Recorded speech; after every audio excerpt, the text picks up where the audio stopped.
Hello student, आपका स्वागत है अपना स्कूल प्लस यूट्यूब चैनल पर। मैं हूं गोपेश। आज हम लोग क्लास 10th एनसीईआरटी मैथ्स में कोऑर्डिनेट ज्योमेट्री निर्देशांक ज्यामिति के एक्सरसाइज 7.3 जो त्रिभुज के क्षेत्रफल पर आधारित प्रश्न है उसका आज हम लोग क्वेश्चन नंबर 3 हल करेंगे। तो सबसे पहले क्वेश्चन नंबर 3 आप बोर्ड पे देख लीजिए। क्वेश्चन कह रहा है शीर्ष 0-1, 2-1 और 0-3 वाले त्रिभुज की भुजाओं के मध्य बिंदुओं से बनने वाले त्रिभुज का क्षेत्रफल ज्ञात कीजिए। यानी कि एक त्रिभुज के शीर्ष दिए हुए हैं, उनके निर्देशांक दिए गए हुए हैं और उसके बाद जो एक त्रिभुज बनने वाला है मध्य बिंदु के निर्देशांक के अनुसार से, तो उनका कहता है क्षेत्रफल निकालिए। इसके बाद भी कहता है कि इस त्रिभुज का दिए हुए त्रिभुज के क्षेत्रफल के साथ अनुपात ज्ञात कीजिए। यानी कि वह त्रिभुज जो बड़ा वाला त्रिभुज है उसका अनुपात और छोटा वाला जो त्रिभुज बनता है मध्य बिंदु से जो त्रिभुज बनता है उसका अनुपात, दोनों का अनुपात निकालना है।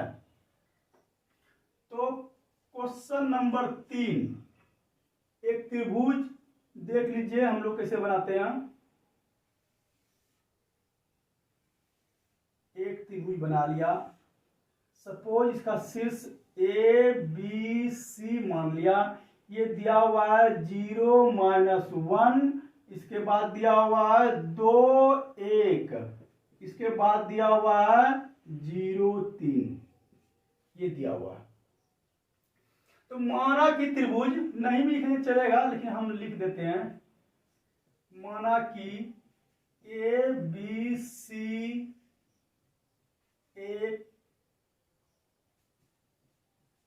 त्रिभुज है जिसके निर्देशांक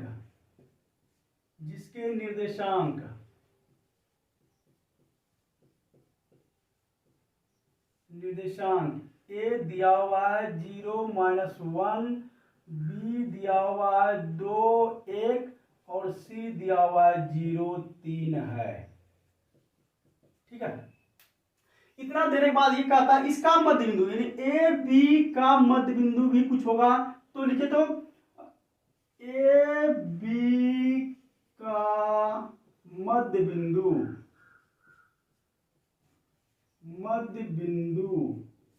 हम सपोज मान लेते हैं ए बी सी यहां तक है, डी या पी मान लेते हैं।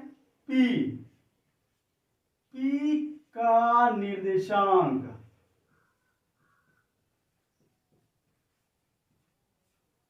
ठीक है। ये P का निर्देशांक कैसे निकलेगा आपको मालूम है। मध्य बिंदु का निर्देशांक निकालने के लिए कैसे क्या करते हैं, x1 + x2 बटे 2, y1 + y2 बटे 2।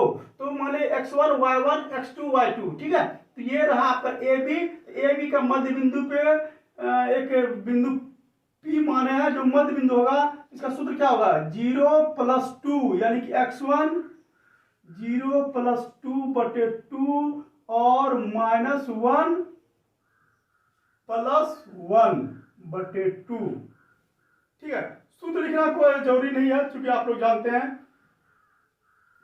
तो देखिए, तो इसको हम सॉल्व कर दें। यहां ये क्या होगा 2/2 और +-1, ये तो क्या हो गया 0/2 हुआ ना। इसको सॉल्व करेंगे तो ये 1 और 0 में 2 से भाग देंगे तो क्या हो जाएगा 0। ये रहा आपका निर्देशांक किसका P का। माने कि P इस जगह एक बिंदु आ गया और इसका निर्देशांक क्या निकल गया 1 0। ठीक है, इसी प्रकार अब हम इस BC का निकालेंगे।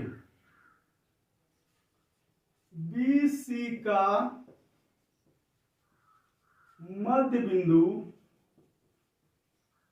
मान लेते हैं Q का निर्देशांक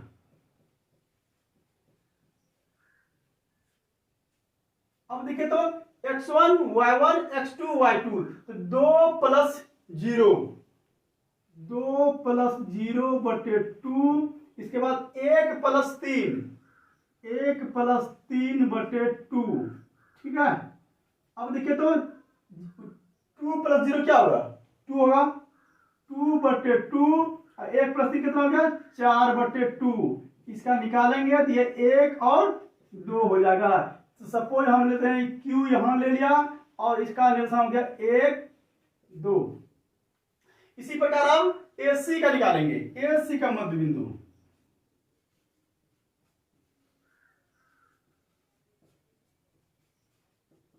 AC का मध्य बिंदु मान लेते हैं R का निर्देशांक,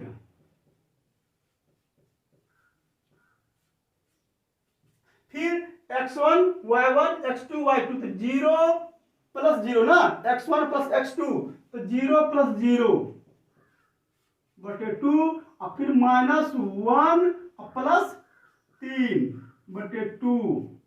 ये देखिए तो 0 में 0 जुट गया, क्या होगा 0 और प्लस 3 में 1 गया, ये 2 बटे 2। यहां भी आप दे ही सकते हैं, बाद में क्लियर कर लेंगे। ये 0 हो गया और ये 1 हो गया। ये आपका मान लेते ये R है और ये आपका निर्देशांक क्या निकल गया 0 1 निकल गया। अब आपके पास देखिए तो 3 निर्देशांक निकल गए, A B का मध्य बिंदु P, B C का मध्य बिंदु Q और A C का मध्य बिंदु R। अब क्या करेंगे, इन मध्य बिंदु को मिला देंगे, मिला दिया, ठीक है। अब देखिए तो PQR एक त्रिभुज हो गया, PQR एक त्रिभुज हो गया। अब इसी का क्षेत्रफल निकालना है। चलिए इसको हम रंगा देते हैं, कलर कर दिया, ठीक है। इस कलर भाग का एरिया निकालना है और एक सादा भाग ABC का, उसके बाद दोनों का अनुपात निकालना है, ठीक है। अब देखिए त्रिभुज PQR के लिए, अब देखिए तो P x1 y1 x2 y2 x3 y3 हो गया। x1 हो गया आपका 1, x2 हो गया आपका 1 और x3 हो गया आपका 0। फिर इधर निकालते हैं, y1 हो गया आपका 0, y2 हो गया आपका 2 और y3 हो गया आपका 1। इतना निकल गया आपका। अब सूत्र लगा दीजिए त्रिभुज का क्षेत्रफल का। त्रिभुज PQR का क्षेत्रफल बराबर आप जानते हैं 1/2 x1 y2 minus y3 plus x2 ये y3 minus y1 plus x3 ये y1 माइनस y2। ये आपका सूत्र रहा त्रिभुज का ना, एरिया ऑफ ट्रायंगल, ये सूत्र लिख दिया। अब क्या करेंगे, अब आप वैल्यू पुट कर दीजिए। x1 का मान देखिए क्या है 1 है, y2 का मान क्या है 2 है, y3 का मान क्या है 1 है, प्लस x2 का मान क्या है 1 है, y3 का मान 1, y1 का मान 0, प्लस x3 का मान क्या है 0 है और y1 का मान क्या है 0 है, y2 का मान क्या है 2 है। अब देखिए क्या करते हैं, अब हम लोग इधर लिखते हैं त्रिभुज PQR का क्षेत्रफल। अब देखिए 1/2 है, 1/2 डाल दिया। अब क्या है 1 2 में 1 घट गया, बच गया 1, प्लस 1 है 1 दे दिया। अब देखिए तो 1 में 0 घटा, क्या बचा 1, प्लस 0 से इसको मल्टीप्लाई करेंगे, -2 गुना 0 करेंगे क्या होगा 0 होगा। चलिए एक बार एक स्टेप लिख ही लेते हैं, 0 - 2। अब इसको सॉल्व कर देते हैं, 1/2 इधर इसका 1 गुना 1 क्या हो गया 1, प्लस 1 गुना 1 क्या हो गया 1, प्लस ये 0 गुना -2 क्या हो गया 0। अब इसको देखें तो 1/2 गुना 1 और 1 कितना हो गया 2, ये 2 कट गया, क्या बचा 1, यानी कि त्रिभुज PQR का क्षेत्रफल क्या हो गया 1। त्रिभुज PQR का क्षेत्रफल बराबर 1 वर्ग इकाई, या मात्रक जो भी लिखना है लिख लिया, ठीक है, इतना आपका निकल गया। अब ए बी सी बचा हुआ है, ए बी सी के क्षेत्रफल भी निकालना पड़ेगा आपको। त्रिभुज ए बी सी के लिए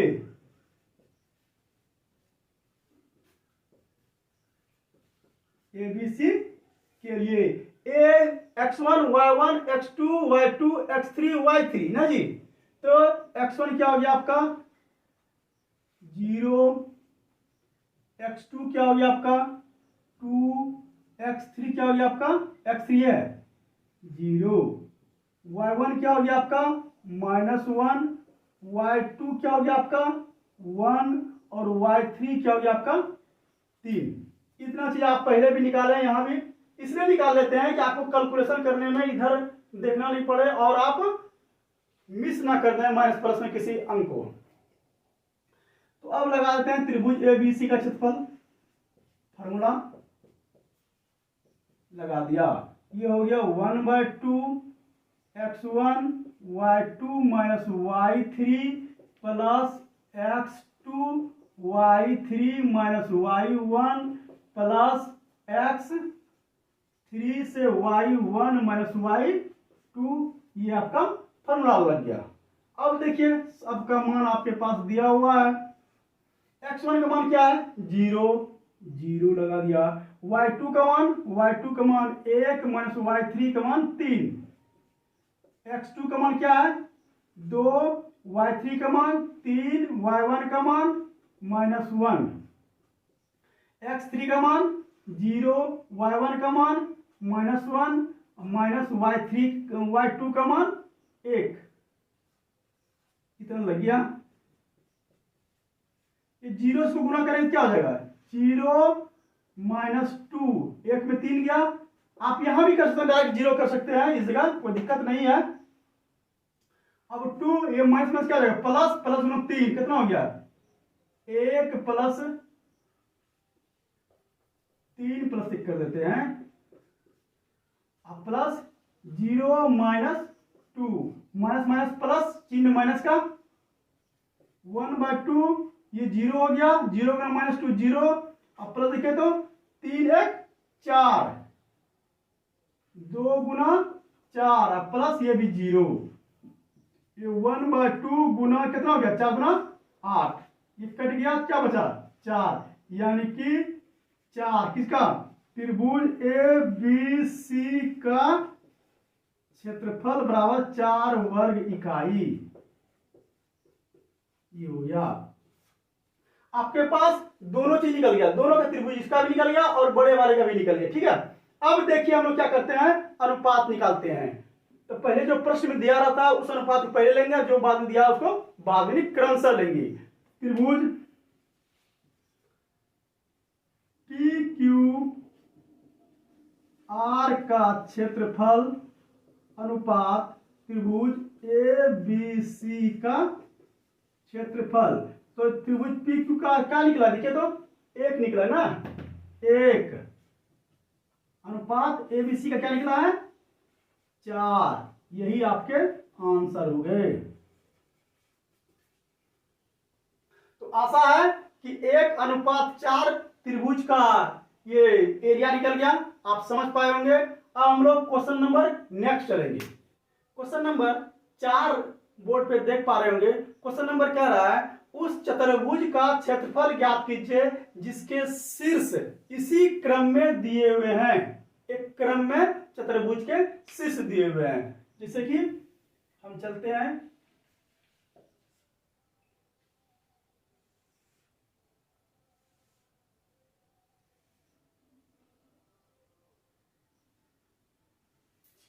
इस प्रकार के सपोज हम मान लेते हैं एक चतुर्भुज है, इसका शीर्ष दिया हुआ है, ये शीर्ष दिया हुआ है -4 -2, अगला शीर्ष दिया हुआ है -3 -5, अगला शीर्ष दिया हुआ है 3 -2 और चौथा शीर्ष दिया हुआ है 2 3। इस प्रकार के चतुर्भुज के शीर्ष दिए हुए हैं। तो कहता है कि ए बी सी डी जो चतुर्भुज है उसका क्षेत्रफल ज्ञात कीजिए। अब हमको बताइए कि अभी तक हम लोगों ने त्रिभुज का क्षेत्रफल पढ़ा, चतुर्भुज का क्षेत्रफल तो पढ़ा नहीं है। तो हमारे पास क्या आइडिया है इस चतुर्भुज के क्षेत्रफल ज्ञात करने के लिए? मेरे पास एक आइडिया है। अगर इसके बीचों बीच इस डायगोनल को मिला दिया जाए, ठीक है, आप बीडी को भी मिला सकते हैं, कोई दिक्कत नहीं है, ठीक है।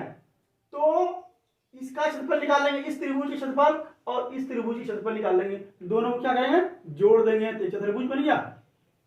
आप समझ पाए होंगे। तो अब आपके पास दो त्रिभुज बन गया, एक त्रिभुज ए बी सी और दूसरा त्रिभुज सी डी ए या फिर ए सी डी। तो सबसे पहले बारी बारी से हम दोनों त्रिभुज क्षेत्रफल निकालेंगे और फिर वैल्यू पुट कर देंगे। तो चलिए, त्रिभुज ए बी सी के लिए लिख देते हैं।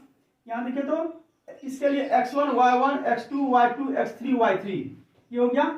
तो x1 क्या हो गया आपका -4, x2 हो गया -3 और x3 हो गया 3। y1 क्या होगा आपका y1 -2, y2 हो गया आपका -5 और y3 हो गया -2। इतना निकल गया। अब आप फॉर्मूला लगा दीजिए, त्रिभुज ए बी सी का क्षेत्रफल लगा दिए भाई, y2 y3 plus x2 y3 y1 plus x3 y1 y2। ये आपका त्रिभुज का क्षेत्रफल का सूत्र हुआ। अब देखिए, आपके पास सब चीज है। x1 का मान -4, y2 का मान -5 -1 मान दिया, y3 का मान -2। अब प्लस है, प्लस दिया, x2 का मान -3, y3 का मान -2, माइनस है y1 का मान -2, x3 का मान 3, y1 का मान -2, एक माइनस सूत्र में, और y2 का मान -5। ये रहा आपका वैल्यू। अब क्या करेंगे, ये देखिए -4, ये आपका 5 हो गया। अब माइनस माइनस क्या हो गया, ये -5 और ये माइनस +2। स्टेप में समझिए इसको, ये प्लस माइनस क्या हो जाएगा -3। अब इसको समझिए -2 और ये माइनस क्या हो जाएगा +2। अब फिर क्या है +3, इसके बाद -2 है, ये माइनस क्या है +5। स्टेप बाय स्टेप समझिएगा, कहीं गलतियां नहीं होगी। अब देखिए -4 है, 5 में 2 गया, क्या बचा -3 बचा, -3 लिख दिए। अब देखिए 2 में 2 घट गया, क्या बचा 0 बचा। इसके बाद +3 है, 5 में 2 गया, क्या बचा 3 बचा। अब देखिए हम लोग क्या करते हैं, 1/2, ये क्या हो गया माइनस माइनस प्लस, 4 तिया 12 हो गया, ये तो 0 हो गया आपका, ये 3 तिया 9 हो गया। ठीक है, अब देखिए क्या करते हैं, 12 9 21, तो 1/2 गुना 21 बराबर से लिख सकते हैं 21/2, 21/2 वर्ग इकाई।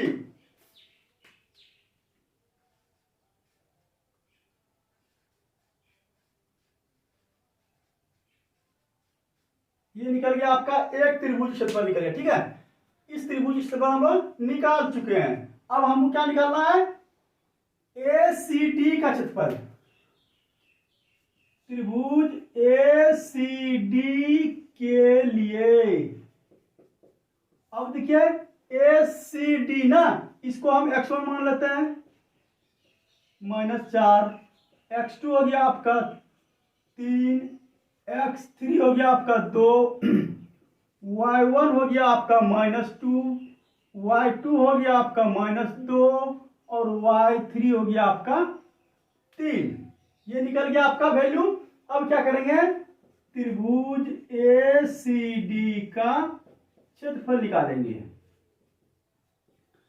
सूत्र लगा दिया, y2 minus y3 plus x2 y3 minus y1 plus x3 y1 minus y2। ये हो गया आपका सूत्र किसका? त्रिभुज का क्षेत्रफल का। 1/2 x1 का मान -4, y2 का मान आपका -2 माइनस y3 का मान 3, x2 का मान है आपका 3, y3 का मान 3, y1 का मान -2, x3 का मान 2, y1 का मान -2 और y2 का भी मान -2 है। अब देखिए तो 1/2 ये -4, ये कितना हो गया? -5 हो गया, जुटेगा ना जी, -3 -2 +3 और 3, ये क्या हो गया? माइनस माइनस प्लस, 3 2 कितना हो गया? 5 +2, ये देखिए तो ये माइनस क्या हो जाएगा? प्लस हो जाएगा, यानी कि -2 और +2 ना, ये कट जाएगा। अब देखिए 1/2, 4 5 20 हो गया, अब 5 दिया 15 हो गया, अब प्लस ये 2 गुना ये 0 हो जाएगा ना, ये तो 0 हो जाएगा, होगा ना। 1/2 ये 20 प्लस 15, इसका वैल्यू 0 हो गया, कोई दिक्कत नहीं है। अब क्या हो गया? ये 35/2 हो गया वर्ग इकाई किसका? ये हो गया त्रिभुज ACD का क्षेत्रफल। आपके पास ABC का क्षेत्रफल भी निकला हुआ है, त्रिभुज ABC का क्षेत्रफल निकला हुआ है 21/2 वर्ग इकाई, और ACD का, त्रिभुज ACD का क्षेत्रफल निकला हुआ है आपका 35/2 वर्ग इकाई। अब क्या करेंगे? दोनों को जोड़ देंगे। चतुर्भुज ABCD का क्षेत्रफल बराबर क्या होगा? त्रिभुज ABC का क्षेत्रफल प्लस त्रिभुज ACD का क्षेत्रफल। इसका देखिए निकला है आपका 21/2, इसका निकला है आपका 35/2। दोनों को जोड़ देंगे, ये 2 हो गया, ये 21 प्लस 35, ये कितना हो गया? 56/2, ये कट के 28, यानी कि चतुर्भुज ABCD का क्षेत्रफल बराबर हो गया 28 वर्ग इकाई। ठीक है, 28 वर्ग इकाई। तो क्या किया? इसका क्षेत्रफल अलग निकाला, आपके पास मौजूद है त्रिभुज का क्षेत्रफल सूत्र। इसके बाद ACD भी एक त्रिभुज है, इसका भी क्षेत्रफल निकाल लिया, और फिर दोनों को जोड़ दिया। जोड़ने के बाद क्या निकल गया? ABCD एक चतुर्भुज का क्षेत्रफल निकल गया 28 वर्ग इकाई। यानी इस पूरे का, इसका जो है ABC का निकला था 21/2 वर्ग मात्रक या इकाई जो लिखना है, इसका निकलेगा 35/2 वर्ग मात्रक। तो क्या हो गया? इस दोनों को जोड़ दिए तो पूरे का निकल गया ना जी। तो आशा है कि आप इसको समझ पाए होंगे। एक क्वेश्चन और बच जाता है इस चैप्टर में, क्वेश्चन नंबर 5 है। ये क्वेश्चन कहता है एक त्रिभुज, आप बोर्ड पे देख पा रहे होंगे, किसी त्रिभुज की एक माध्यिका उसे बराबर क्षेत्रफलों वाले त्रिभुजों में विभाजित करती है। उस त्रिभुज ABC के लिए इस परिणाम का सत्यापन कीजिए जिसके शीर्ष दिए हुए हैं। यानी कि एक त्रिभुज, क्वेश्चन नंबर 5,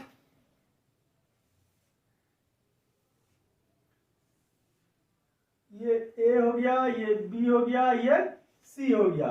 A का शीर्ष दिया हुआ है 4 - 6, B का दिया हुआ है 3 - 2 और C का दिया हुआ है 5,2।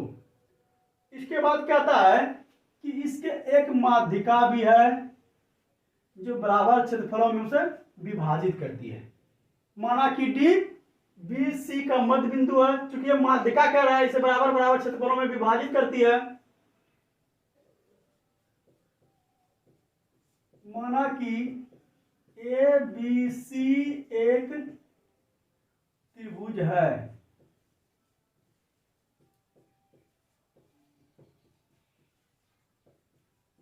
जिसके शीर्ष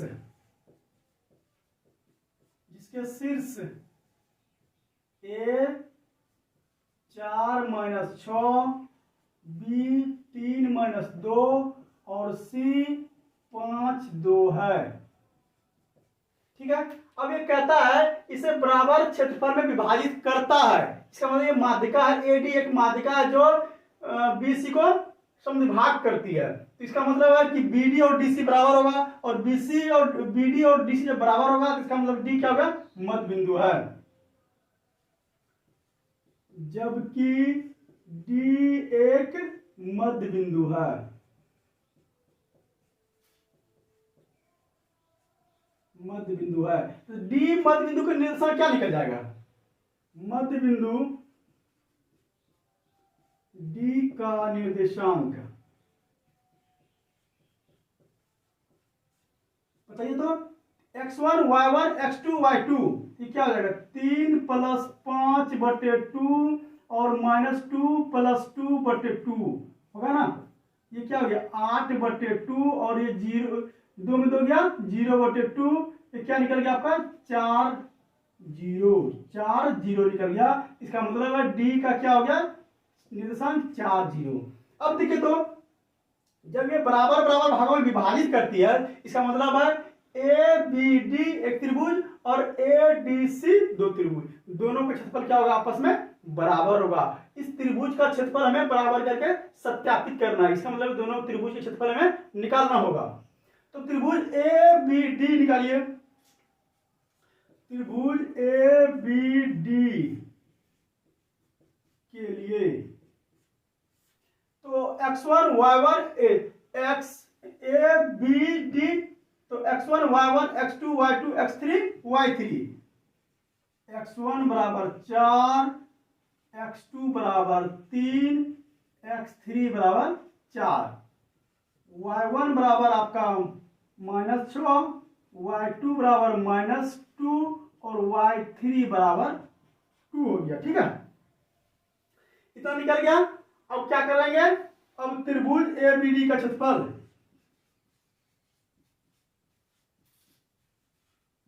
क्या हो जाएगा 1/2 x1 y2 - y3 plus x2 y3 - y1 plus x3 y1 - y2। ये हो गया आपका त्रिभुज का क्षेत्रफल का सूत्र। अब पुट कर देते हैं वैल्यू। त्रिभुज ए बी डी का क्षेत्रफल 1/2 लगा दिया, x1 का मान दिया हुआ आपका 4 ब्रैकेट में y2 - y3, y2 क्या है -2 y3 का मान क्या है ये देखिए 2 है, प्लस x2 का मान क्या है, x2 का मान 3 है। इसके बाद y3 क्या हुआ आपका, y3 आपका आया हुआ है 2 माइनस y1 क्या है आपका, y1 देखिए -6 है, प्लस x3 का मान क्या है आपका देखिए तो 4 है, x3 का मान 4, y1 का मान क्या है आपका -6 प्लस y2 का मान क्या है, y2 का मान -2 है। अब इसको हम सॉल्व कर लेते हैं। ठीक है, 1/2 ये 4, ये देखिए तो क्या हो गया -4 होगा, प्लस 3 ये क्या होगा माइनस प्लस 6 आ गया, 6 2 8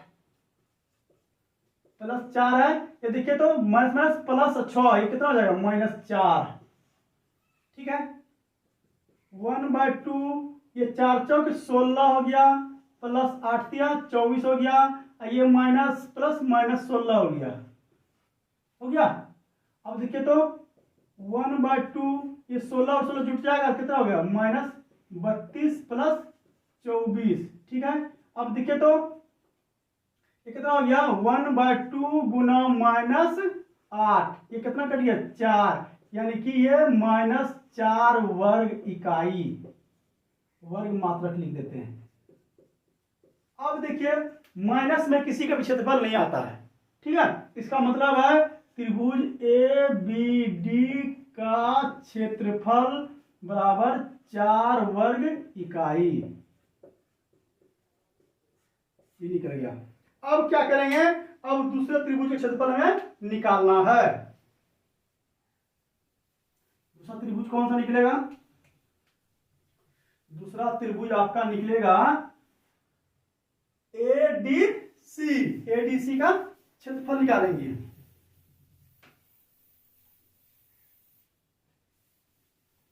एडीसी के लिए भी आप मान सकते हैं,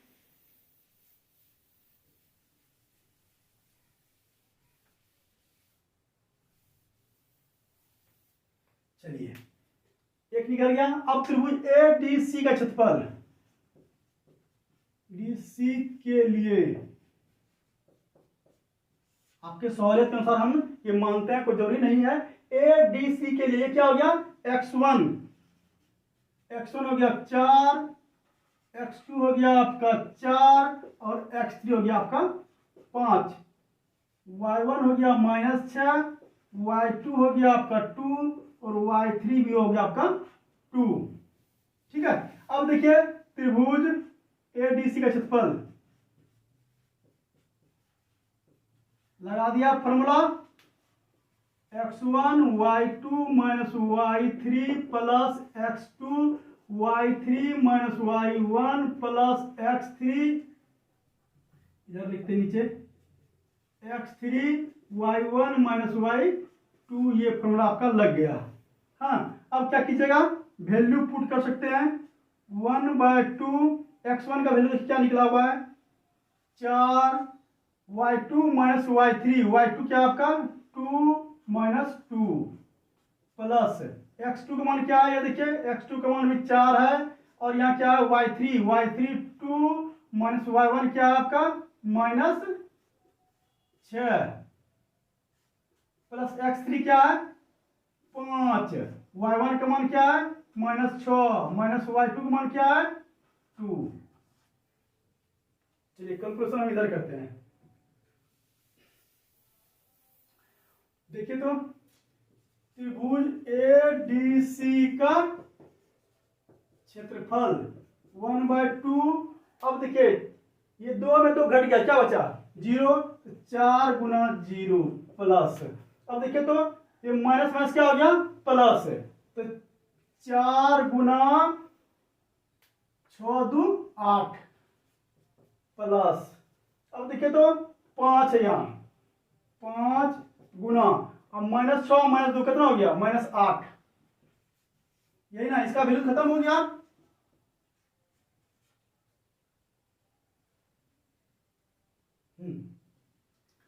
ये तो खत्म हो गया, ये 8 चौक 32 और ये -40, 8 पंचे 40। यहां देखिए तो 1/2 कितना बचा, ये 8 बचा, ये कट गया, ये 4 बचा, ये -4 वर्ग इकाई।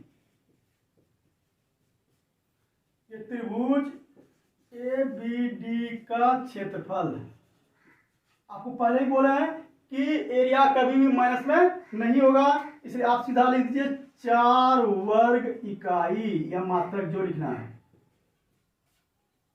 त्रिभुज एबीडी का क्षेत्रफल बराबर हो गया 4 वर्ग इकाई। यहां भी 4 वर्ग इकाई, यहां भी देखिए 4 वर्ग इकाई, इसका मतलब है ये 4 वर्ग और ये भी 4 वर्ग इकाई मात्रक जो भी है, दोनों का क्षेत्रफल क्या निकल गया बराबर। इसका मतलब है कि एडी जो है ना एक माध्यिका है जो इसे समद्विभाग करती है, जब समद्विभाग करती है तो त्रिभुज में जो क्षेत्रफल होता है वो दोनों आपस में बराबर होता है। आपको यह आसानी से समझ में आ गया होगा। तो यह वीडियो आपका इस चैप्टर का अंतिम वीडियो है। अगर आपको फिर भी कोई डाउट रहे तो आप कमेंट करके बताइएगा।